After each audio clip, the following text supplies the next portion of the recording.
Hello and welcome to Kitchen Table Talks. My name is Toni Austin Allen and I am here with Dr. Roy Austin, author of Definitions for Living, a book dedicated to helping you live more effectively and happily, both personally and in your relationships with others. A number of years ago, Dr. Austin compiled numerous articles which he had written to assist his clients into what is now his book, Definitions for Living, making sense of words and ideas that define our lives. Recently, he and I began sitting at our kitchen table and talking about his book, and we became excited about the possibility of sharing our conversations with others who might benefit from them. The podcast you are about to listen to are the product of the recordings we began making of our conversations. We have discussed the book chapter by chapter and have produced this series of podcasts to accompany the printed version of the book, which is now available as an ebook on various publishing websites. Although we believe you will benefit greatly from the podcasts themselves, you will get the most out of them by purchasing the book, reading each chapter prior to listening to the podcast, and having it available to follow along with our conversations. The ebook is available on Amazon Kindle, Barnes & Noble, Scribe, Booktopia, Apple Books, Layman's, and Adlibris. We hope you enjoy our talks at our kitchen table as much as we have, and that your life will be greatly enriched by having shared our conversations with us. All right, here we are with Chapter 6, How to Respond to Criticism. I would expect this is a very important chapter. Yes, it is. Very crucial. Yeah. Because it involves so much of our lives from the day we're born to the day we die. So it covers our entire lives. And it's a difficult topic to talk about because it's often very painful to talk about because of how poorly people do criticism. It's usually not done well, and so it's usually painful for someone who's been criticized quite a bit, even to talk about it, because there's so many painful emotions that go along with it. Well, if you don't mind, I'd like to read this very first paragraph just to kind of set the tone, if we could, because you do such a good job in this chapter with that. No one likes criticism. It seems that all of us are concerned with how other people feel about us, and even the slightest indication that someone might find something unacceptable about us makes us feel anxious, threatened, and even angry. Our first reaction to any form of criticism is to defend ourselves. It is as if some emergency signal goes off in our heads, warning us of impending doom. If we cannot immediately convince our accusers that our criticism of us is undeserved. And then you go on and you talk about a good bit actually about what it's like to be a child and dealing with criticism. Yes, this is a rather lengthy 2 pages of background, which I thought was very, very important about how we fear criticism so much, because it goes back to the basic need to be loved, because to an infant, intuitively, we all know in our tissues and our bones and our muscles that we are helpless and dependent on other people to take care of us when we're babies and children. And as humans, a lot longer than it is for other animals, we are dependent almost totally on people to care for us enough to take care of us and to meet our needs, even up to young adulthood. And so the need for survival is so strong that we know that these people on whom we depend to care for us must have positive feelings and attitudes and emotions toward us in order for them to want to take care of us or at least be willing to take care of us. And so when we're criticized, that's that threatening aspect that you just read about, is that little infant in us feels threatened as far as our survival is concerned, because it literally is a life and death issue at that base tissue level, that if you find something wrong with me, you might not love me or care enough about me to take care of me.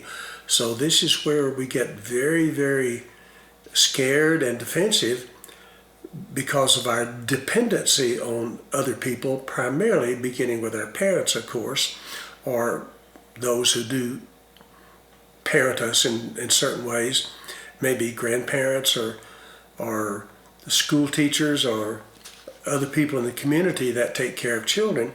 And so when we're criticized, our little hackles go up real quickly, saying, "Uh-oh, I'm in danger."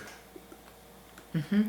And you even go to the point of saying to a young child, to not be loved is to die. That's extreme, but I can see that to a young child's mind, that would feel very true and might be very true. Yes, it is. Too often it is actually true. And since so many, I'd say most, parenting figures at all levels, not just biological parents, but teachers and even ministers, rabbis, grandparents, big brothers and sisters, whoever is impacting that child's life will often use withdrawal as a form of punishment, or as they say, discipline to a child. So when you have done something I think is wrong, that displeases me, I will withdraw from you or make you withdraw from me. How many times have we heard, you did such and such wrong, so therefore you got to go to your room. Mm-hmm. And so there's that abandonment feeling, is that I am shuffled off to the hinterlands of my room. Or a parent may say, "I don't want to talk to you, I'm so angry at you." And so they withdraw, or this use silence as a form of punishment. And that's very scary to a child, mm-hmm. because to them that's abandonment.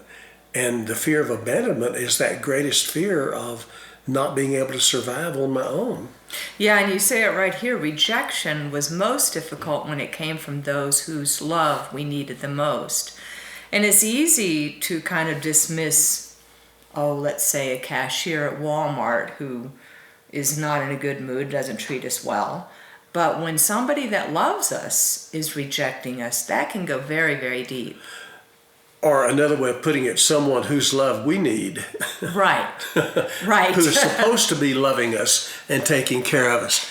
And so it's that dependency factor that makes criticism so fearful, because it's interpreted in that child brain as abandonment. And that's scary to a child's brain. Well, do you think that when a parent or a teacher, a principal, a church Sunday school teacher does this sort of behavior to a child, do you think they understand how harming this is? Oh, I think not. Most of them do not understand it at all. Mm. And so if you were to ask them about it, do you understand how the child feels? They would basically defend their behavior by saying, I'm just teaching that child not to do what I consider bad behavior. I'm only trying to help that child live a better life by teaching them what the rules are, and and the way to teach them is through pain and punishment. Mm-hmm. And so that pain and punishment is a form of rejection to the child's brain, but they just think they're doing the child a favor. They probably are just doing what they were taught. Yeah, that's what they were raised themselves experiencing. Mm-hmm. So it wasn't instructional type constructive critiquing of a child's behavior. It's actually shaming the child and creating fear in the child's brain. and that they are just calling it, I'm being a good disciplinarian. On page 2 of this chapter, you say criticism can come in many forms. And I'd like you to expound on that a little bit, because I don't think we all can recognize criticism in some cases, but we feel it. We know deep down something's not right. That doesn't feel good, but I don't know what just happened. It's hard to identify it a lot. I wrote this chapter to bring attention to an old story that is back in the 70s called The Fuzzy Tale, in the sense that we've heard of the concept of strokes, the positive strokes and the negative strokes. In other words, various forms of attention that we give to other people. We say or do something to help them feel good and happy and loved and cared about. And we call that positive strokes. And then, of course, we give what we call our negative strokes. And that is an outright shaming, rejection, pain and punishment for some behavior that we don't like from another person. And so we send out those negative strokes of you've done something wrong, or you are a bad person, and you are to feel bad about yourself, either because of something you have done or not done, or just because of who you are. And so, but then there's another in between negative stroke that's the one that you were referring to, that's hidden. And we call those plastic fuzzies. The positive strokes are called fuzzies, just warm fuzzies that, I really like you, I love you, I care about you. They're the real deal. And the real deal, and they're very genuine and sincere, and that makes a person feel really good. So those are warm fuzzies, according to this story. And then the cold pricklies in this fairy tale story is when we actually send out a very clear message of, you are a bad person, you've done something wrong, get out of my sight, I don't like you, I'm going to cause you pain and suffering, and you're not worth spending my time on. And so that's a cold prickly, pure and clear. There's no confusion about it. But then there's that in between, what's called a plastic fuzzy in the story, where we send out messages to people that are disguised as some sort of a compliment or a warm fuzzy, but underneath it is a criticism, a rejection, a shaming event that makes a person feel bad inside, but they don't know why they're feeling bad, because it was disguised, it was coated over with plastic, when actually it's a cold prickly inside. And so I gave the example here, Mary, you really worked hard for the last several weeks, and I appreciate it. If only I could count on that kind of performance all the time.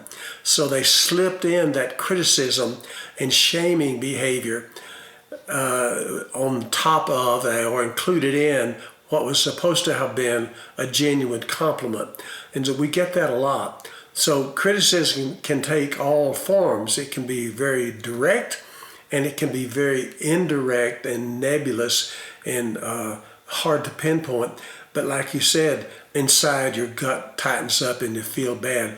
I think I was just been given a compliment, but it doesn't feel good. Yeah, because every one of these, as you're talking about them, I can feel the energy from them. And, you can feel the warmth.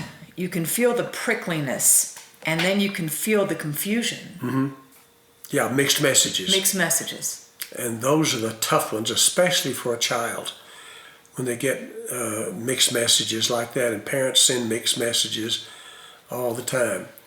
On one hand, the parent may say, oh, I love you so very much, and then turn around the next day and just slap them upside the head because they dropped a glass of milk.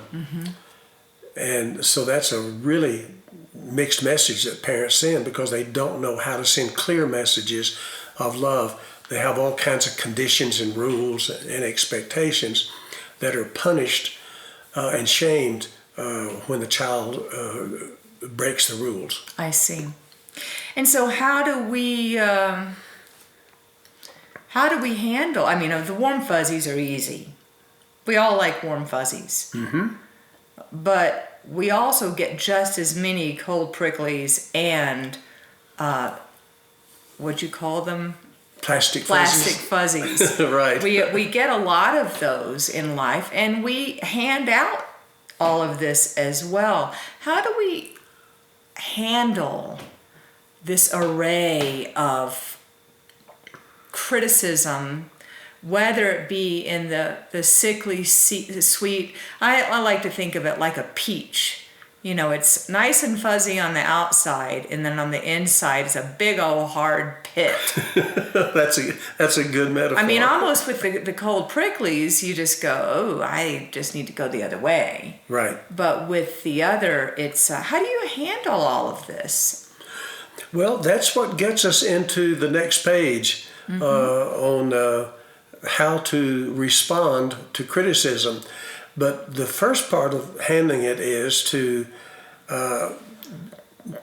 practice being aware of your body and your emotions.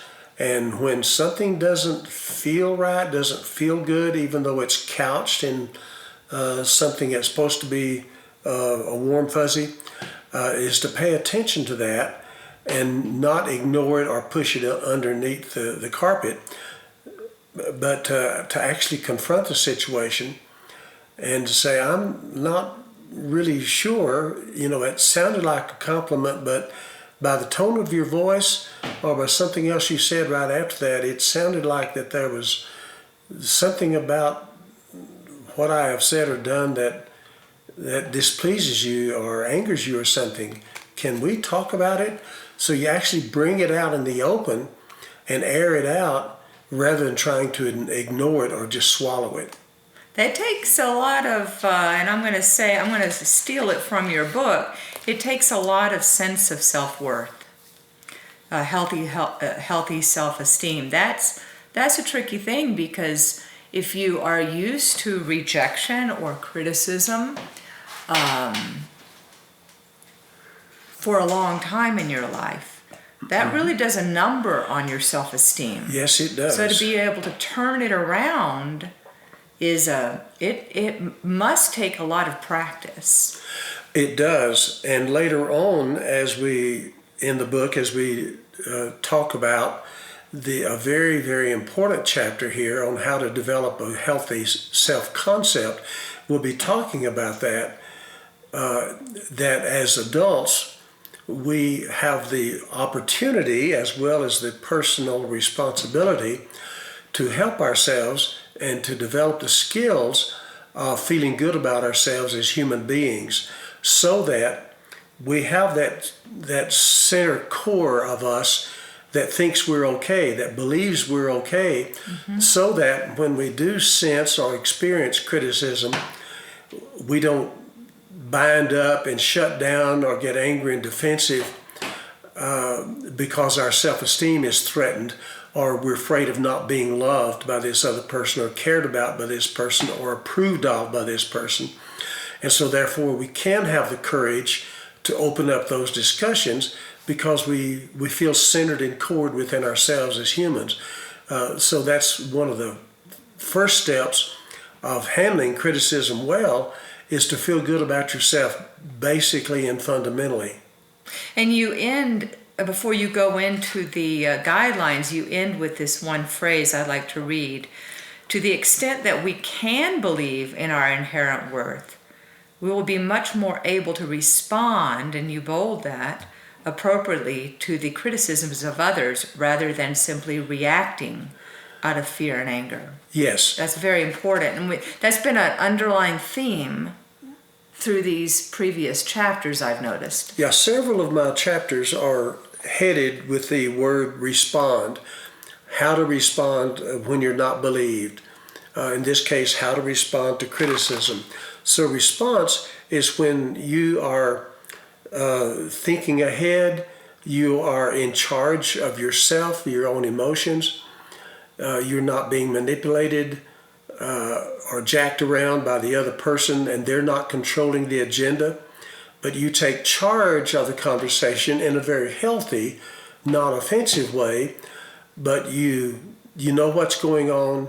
You can assess it. You can analyze the dynamics that's going on between you, and you can respond appropriately so as hopefully to actually solve the problem and not damage the relationship any more than necessary, so that you're not a victim of the situation, but you are hopefully working toward a resolution to the conflict, rather than just being carried along by the wave of someone else's agenda. So you're actually taking the offensive as opposed to the defensive, but not in a way that is offensive. Not in an aggressive way. Aggressive way, yes. So you can take the offensive non-aggressively, and that's what we call responding. You control the agenda. And of course, for someone who's not skilled in these life skills or not interested in learning about them, and they're pretty damaged people themselves, they are really uncomfortable when you do that, Tony. That's important to understand, is that you will very often not get a good reaction when these other people sense that you're taking charge of the conversation and asking the right questions, and you're asking them to think through with you and to solve a problem with you, rather than making it an aggressive contest of wills. They will sense the instant they're out of control, and they can get pretty brutal with you, or just shut down and walk away. I've actually had that happen with somebody. I won't go into the details, but it was a man. I kind of switched my thinking and decided to take that non-aggressive offensive and just ask if we could have a sit-down meeting. Can we just talk about that? He walked straight away. He couldn't handle it. It was a boom. It happens very frequently. In fact, more often than not. And we have to be prepared for that. Yeah. The basic rule of thumb is, when you do life well, a lot of people are not going to like you at all. Because you do not make a good victim. You do not. You will not be easily manipulated and controlled to fit their agenda, and so they have no use for you, and they're confused and angry and frustrated and don't know what's going on, and they know instantly, intuitively, that you have bested them. You're not their victim, and for most people, that's very threatening to them, and they won't want to have anything to do with you. So when you do life well, don't expect everybody to be happy with you. Well, with that said, let's dig in, because whether people like it or not, it really is a better path. It is better, but it is hard for that very reason. You get a lot of rejection when you handle rejection well. Well, let's just close the book and walk away. All right, well, let's go on to guidelines for responding to criticism. Okay. And I'm just going to, there are 10 of them, and they seem to go in a particular order. Maybe you'll want to talk about that a little bit, I don't know. Yes, they do. I'm going to just speak to it right now. Okay. They are in a specific, correct order of handling it, because you go through it step by step, so that if the first step works, then you don't have to go to the second step. And if it doesn't, then you go to the second step, and if the second step works, then you don't have to go to the third step. So it's a solution-oriented order in which they're placed, so that you don't have to go through all 10 of them every time. I think we should have an organization, a 10-step organization for human relations here. That would be good. I would love that. All right, number 1, if you believe that what you are being criticized for is accurate, then admit it. You would think that would be easy? Oh, unless you've been in that position. When you sense there's a legitimate criticism that you've... And the legitimate part of it is not that you've just, and this is a real key to the rest of that paragraph, not that you've just displeased someone, because that's not a sign that you've done anything wrong. So, and that's important. So this is where you have to be very careful in this first paragraph and not apologize too quickly just to make peace with the other person. Because just because someone is displeased with your behavior doesn't mean that it is a moral or ethical or relational problem that you've created by your behavior. And so this is where you have to go through the other steps sometimes to determine that if you've actually done anything, quote, wrong. And what I mean by wrong is that you have done something that you know to have been uncaring, unloving, insensitive, non-compassionate, harmful, and downright mean to someone else with the intent to make them feel bad about themselves for no good reason. So you have violated your own moral system of loving instead of harming. Now, a lot of people do not have that internal compass. This is the problem. A lot of people don't have that North Star to guide them morally or ethically or relationally to be able to determine for themselves, ooh, that was not nice of me to do that. That was wrong. I know it. I did it intentionally or carelessly without thinking. And that's something I do need to apologize for, because it was an unloving, inconsiderate thing to do on my part. Not just because they say I've done something wrong to hurt them. I agree with them. I really did do something to hurt them and make them feel bad about themselves for no good reason. And that's on me. That's when we need to apologize, when we sincerely agree with their complaint. I see. To just do something or say something that displeases someone is not something that you automatically apologize for. Oh, I'm so sorry I hurt your feelings. That's not an appropriate thing to do unless you intended to hurt them in some way, to harm their self-esteem or to their sense of happiness or well-being, or to take advantage of them in some way, or to use them as your slave or your servant. Then you owe them an apology. But just because they're unhappy with something you've done doesn't mean you've done anything wrong. You have to genuinely agree with them at your core moral system. And if you don't have that North Star to guide you, that magnetic North Star idea, then you won't be able to evaluate your behavior and say, you are exactly right. I screwed up there and I sincerely apologize. Please forgive me.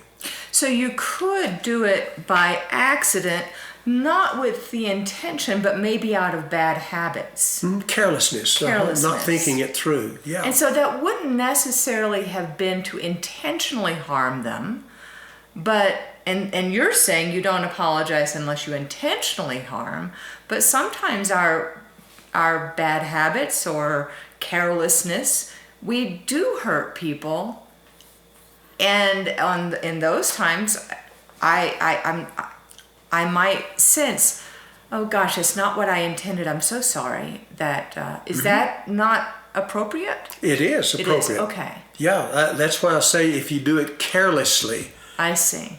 you open your mouth and something harmful comes out because you didn't put your brain in gear first and think it through about what if I'm getting ready to say this or do that.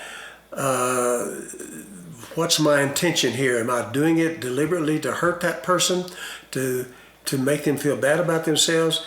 If I am, I need to keep my mouth shut. But sometimes we don't engage our brain before we put our mouth in gear, and we that's carelessness. Mm-hmm. And so and we can do it in the heat of a moment. Right. When we feel threatened or down or bad or crummy about ourselves or something, or we don't understand a situation, then we can do it accidentally, but it does still require an apology because we were careless. And just to finish this up, by not immediately apologizing, unless we do have that compass, that pause in there gives us time to evaluate more clearly the harm or non-harm we've done. And I like what you said, and we'll likely get a more genuine and lasting resolution if we don't just say, oh, I'm sorry, like that. Yeah, you want to avoid a quick, sudden apology that you haven't thought through just to keep the peace, just to get them off your back. That's inappropriate, and that only shoves the problem under the rug, and it doesn't really solve the problem. That's why we go on to number 2.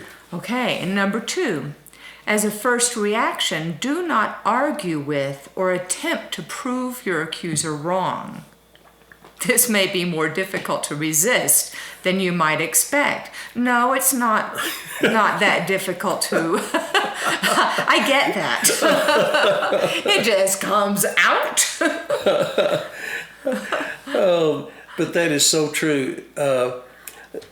That's our first knee-jerk reaction rather than response. Here again, those two words, they're opposites. So our first reaction is to try to convince the other person that they're wrong about us. Here again, our fear of their rejection drives that. I'm so afraid that you're going to reject me and not like me and abandon me that I'm going to try to convince you that what you're accusing me of was not accurate, and then you'll still like me. Mm-hmm. And so we jump to that so we don't get rejected by that person. And so we have to bite our tongue there and go into the other steps of the process so it doesn't get stuck in the mud right there. Right, and I like what you said at the very end. Be patient with yourself as you learn this vital skill. It's a very difficult skill to learn, is to bite your tongue and not get defensive right away. Mm-hmm. That's true. All right, number 3. If the relationship with your accuser is not important to you, you may simply reply, you certainly have a right to your own opinion. I regret you feel that way about me, or some other neutral, non-defensive response. And that last little phrase there, non-defensive response, is real crucial. And you don't do it sarcastically. Here again, there has to be a sincerity to your voice and in your heart. We've heard this flippant attitude before. Well, I'm sorry you feel that way about it, but that's your problem, not mine. Right. Well, that may be accurate technically, but to put it in that flippant way, and it's biting as well. It's being spiteful and biting, and it's caustic, and it's unnecessary in human reaction or relationships. Even though you may not care what this person thinks about you, there's no need to make matters worse by saying, well, I don't care what you think about me, and then just walk away. Well, that's just not good human interaction. There's no good reason to treat anybody like that, whether you like them or not. And it also shows that actually you do care, or you wouldn't be so self-defensive. Yeah, there's a lot of truth to that. Number 4, if the relationship is important to you, You might say something like, I really regret that you think that about me. I never intended to appear that way to you. And you go on and give a few other ideas. And I like the very end of it. Would you be willing to discuss it with me? That seems to be a very important thread as well. Yes, it is. That important thread is to seek the inclusion of the other person into the conversation.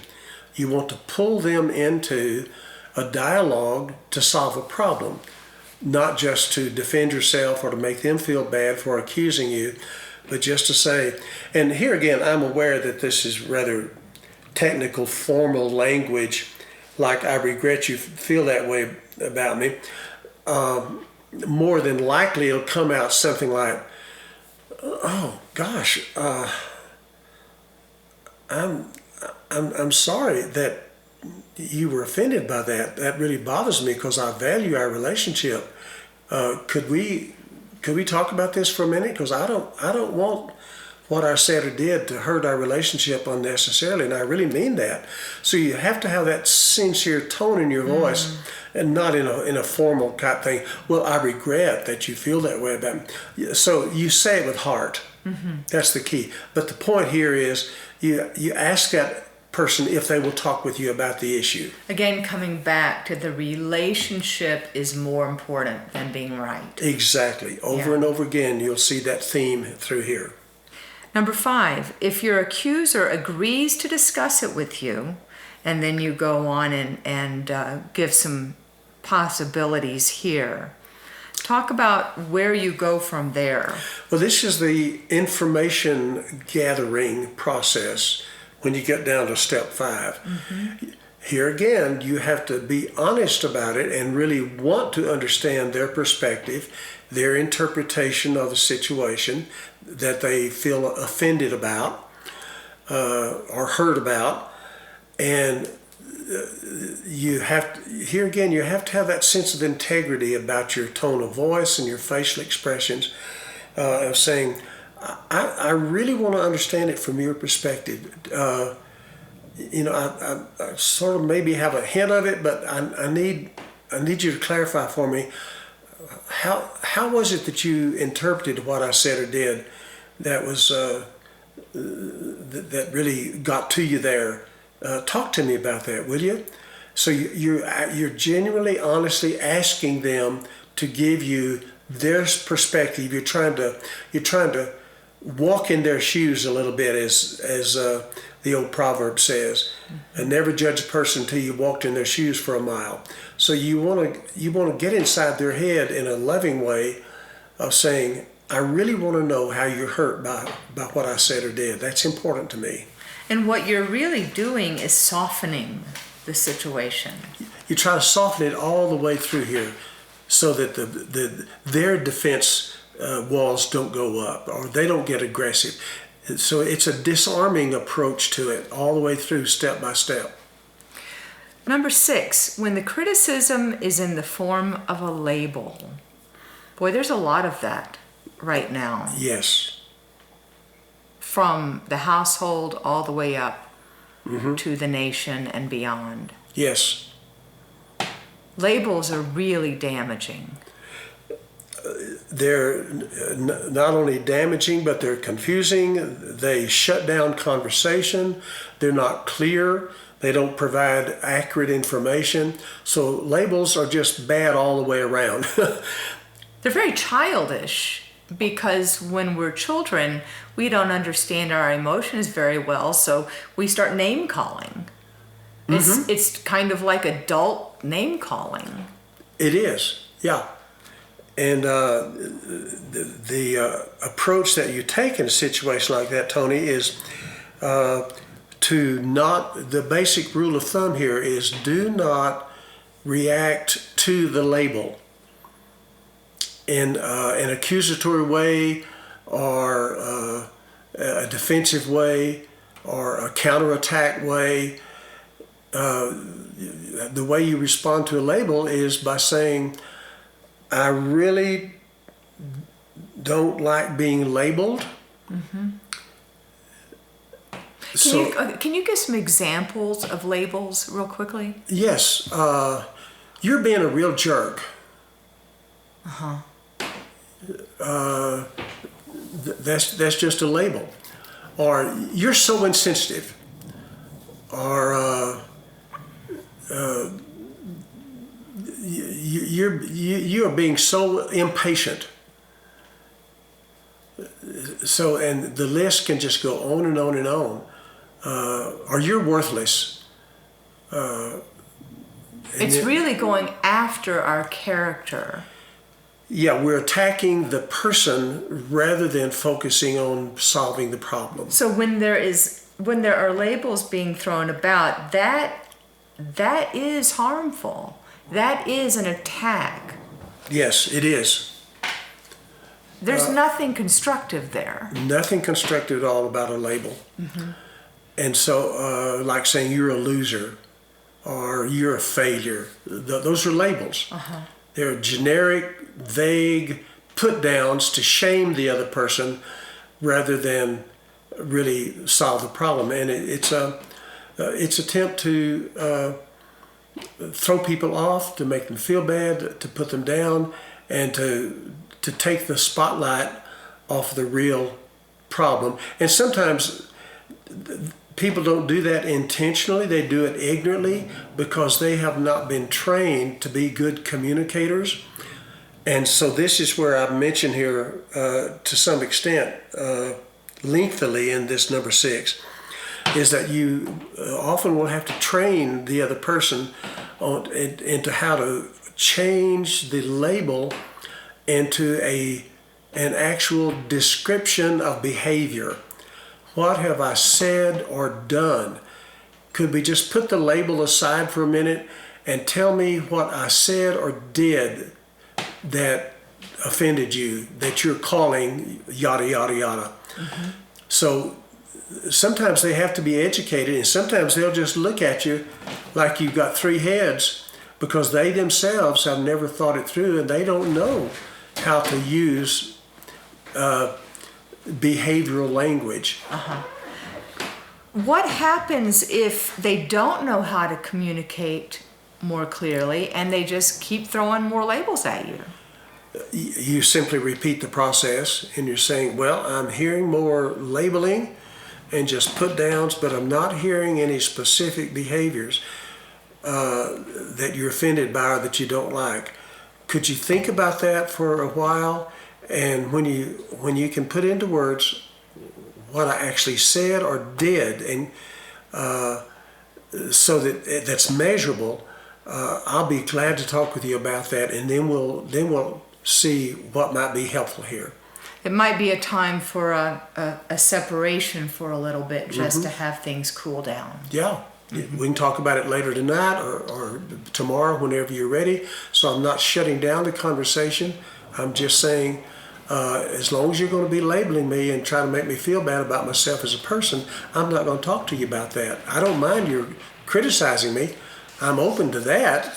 Here again, good self-esteem. Right. I'm open to being criticized, and maybe I do need to change my behavior, but I need to know what behavior needs to be changed. And just calling me a jerk or a worthless piece of garbage is not useful information. Right. We do have a storm coming in. A little bit of rain you might hear, but I think we should just keep going. That's fine with me. That's great.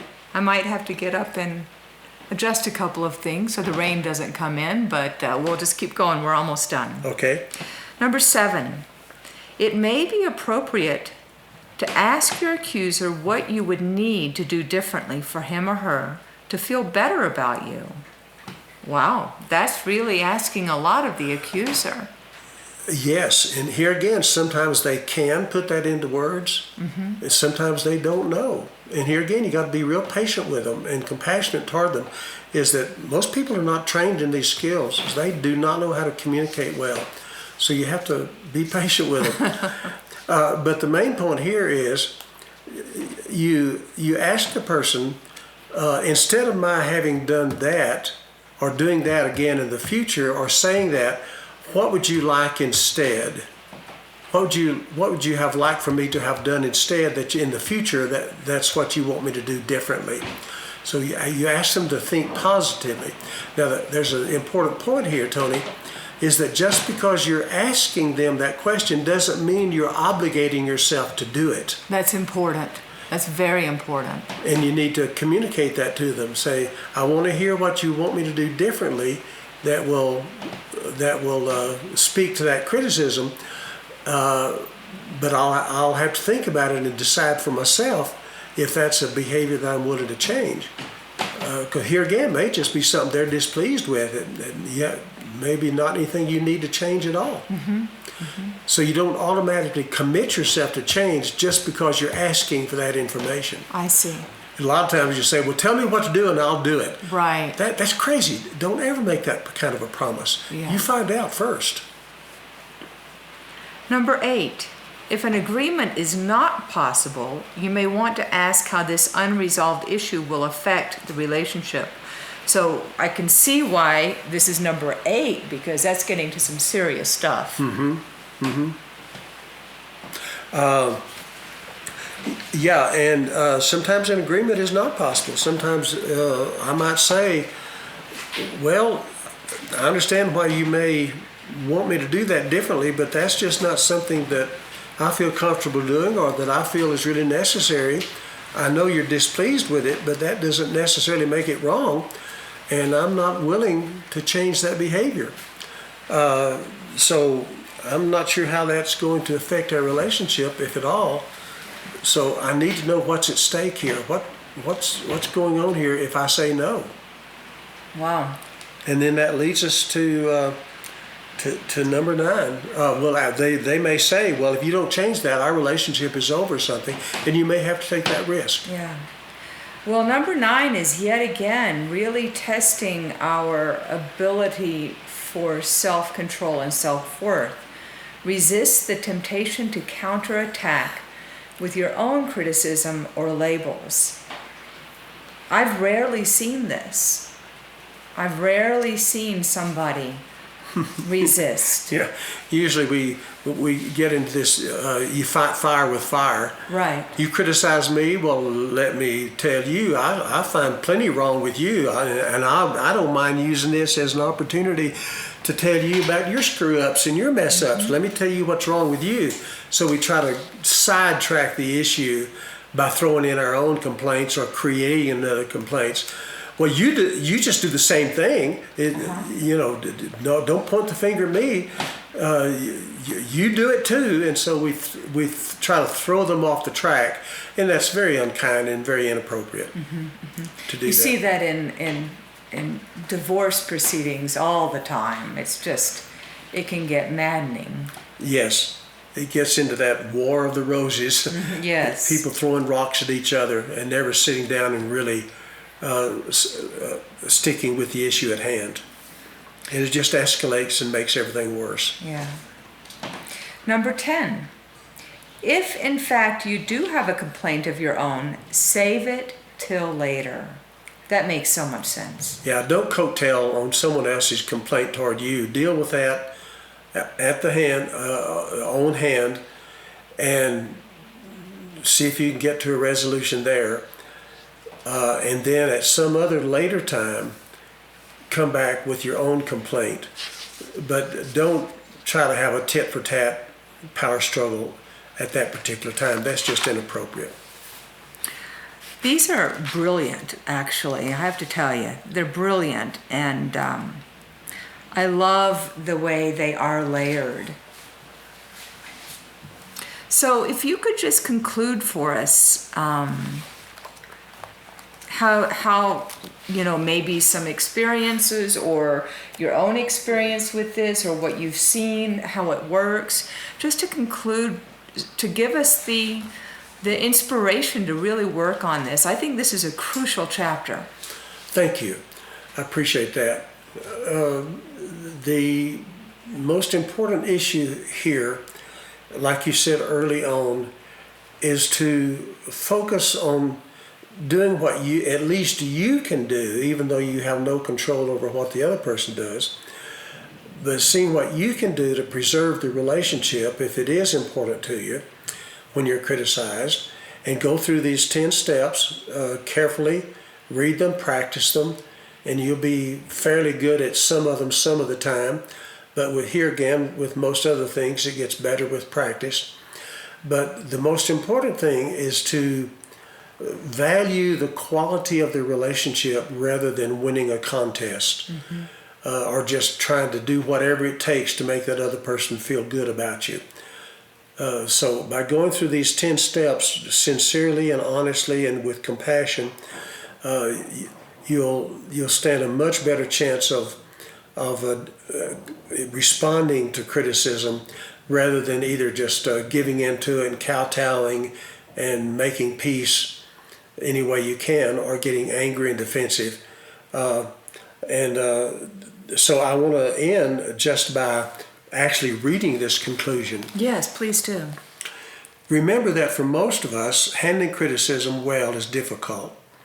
It requires regular practice of the principles presented here. Expect to feel anxious and somewhat threatened when anyone, and particularly certain people, find fault with you. It's normal to want to defend yourself immediately, or even to get the pressure off yourself by attacking the other person for his or her faults. Your task is to deliberately, that's the key word, intentionally resist both these tendencies and to force yourself, at least at first, to follow the 10 steps listed above as best you can. Here again, you got to be really patient and gentle with yourself and with the other person, because they will not have read any of this stuff more than likely. So just by reading the chapter, you'll know a heck of a whole lot more than the other person will ever know. So you have to be very patient and gentle with them as well. After a while, you will find yourself feeling more comfortable with criticism and more pleased with the results you get from this approach. Now, I said feeling more comfortable with criticism, not totally comfortable with it. Here again, I started it off by saying nobody likes it. You don't have to like it, but you can manage it well with what we call a non-anxious presence. We've talked about that a good bit. Yeah, is that you have to feel good enough about yourself to enter into a conversation without threatening someone else and without feeling threatened yourself. You have to care enough about yourself and the other person to say, we have a problem here, let's sit down and see if we can talk this thing through. And if you use these steps systematically, you can get really, really good at it. And if you do use them, then at least you know you've done what you could. Yes. And there is an accountability to that. Yes. You've handled it maturely as an adult, and you've responded to it rather than just reacted to a criticism. Really good information. All right. I look forward to the next chapter. And the next chapter, maybe say, is a nice follow-up, because the next chapter is what I hope to accomplish by criticizing and punishing myself. So This is the flip side of this coin. That's why these 2 chapters are so important, to study them together. Well, I look forward to it. Thank you. Thank you so much for listening to our podcast. Again, Dr. Austin's ebook is available on Amazon Kindle, Barnes & Noble, Scribd, Booktopia, Apple Books, Layman's, and Adlibris. We look forward to having you join us for our next podcast.